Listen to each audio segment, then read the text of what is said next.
Hello, Jonesy. Hello, Papa Rick. And welcome to Old Nerd in a Thrift Store, episode 8.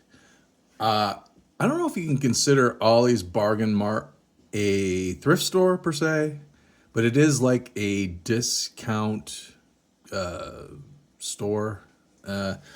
Anyway, they have a lot of books there. They've had a lot of comics there over the last couple years. So more and more comics and comic related type books get dumped at Ollie's that don't sell in the main stores. For the purposes of my videos, I'm going to consider this a Old Nerd in a Thrift Store episode and buy. This book I found at the Ollie's near us. It was, as you can see the price sticker up there, it was $16.99. Originally it was $65. This is a big, oh here, let's get this Tim Hortons dark roast out of the way. Dark, like my old pulp novels, dark. Ugh. This, yeah, look how thick this thing is. Pulp power. Ugh, I can barely hold it up with my arms out there. But basically, this is a book based on, that's a workout. Old nerds don't do a lot of manual physical labor. This is a book about Street and Smith. They were a publisher back in the 1930s. They started well before that. This book goes over their publishing history, and they started well before that. But they got really famous in the 1930s, publishing pulp magazines. And in order to promote themselves, they started a radio show. And the radio show was hosted by a character called The Shadow. Now, Street and Smith expected that when the show aired the next day, everybody would run to the newsstand and buy their magazines. Their sales did not go up. They looked into it. They went to the newsstands and asked the owners, like, why aren't people buying our magazines? And they said that the people that were listening to the radio show were infatuated with the host, the Shadow. And they did come looking for the Shadow magazines. So Street and Smith said, aha, we have to start publishing the Shadow as a character in our magazines. They hired a writer. He went by the pen name of Maxwell Grant. Can't remember his proper name off the top of my head. He went on to write, in the next 18 years, he went on to write almost 300 Shadow novels on his Smith and Corona typewriter. So that's kind of how the Shadow started. Now, Street and Smith wasn't just the Shadow. Here's an inlay that goes with this book. But they also did Doc Savage and a few other popular pulp characters you've heard of, I'm sure. The Shadow, Doc Savage. I'm not seeing any other pop off here in my perusal, but there was one called the Avenger. He was kind of a Doc Savage type character. These all predated the superheroes. These all kind of paved the way for Batman and Superman to come about a few years later. All these characters that Street and Smith published in their magazines and books.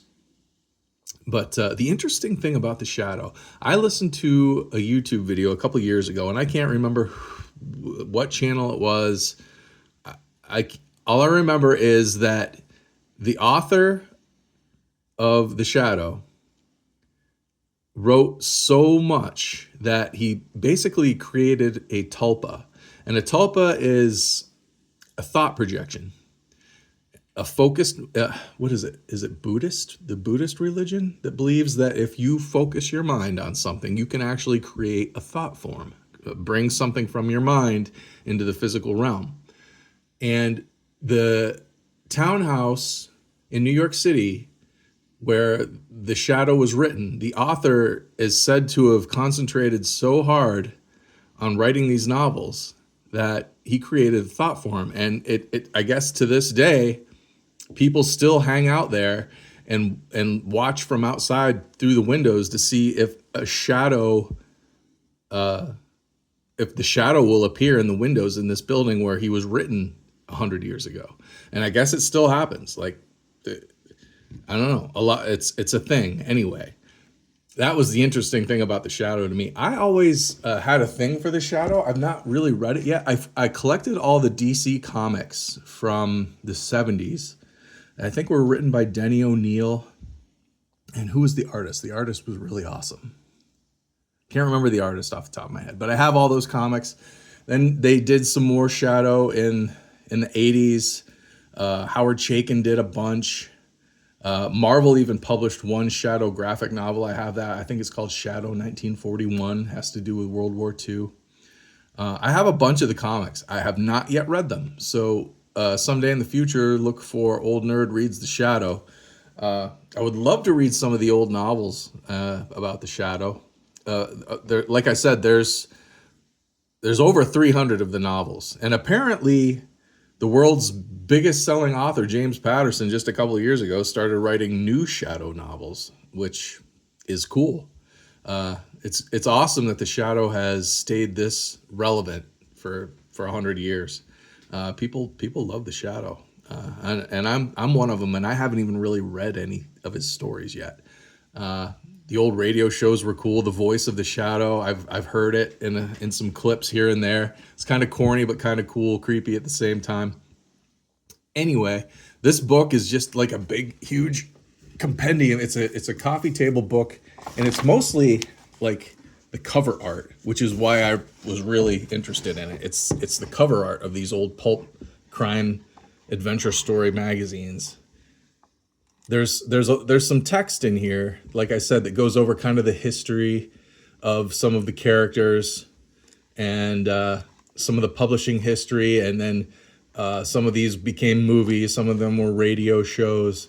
But this is just a cool book, and my wife and I are both members of the Ollie's. I don't know what you call it.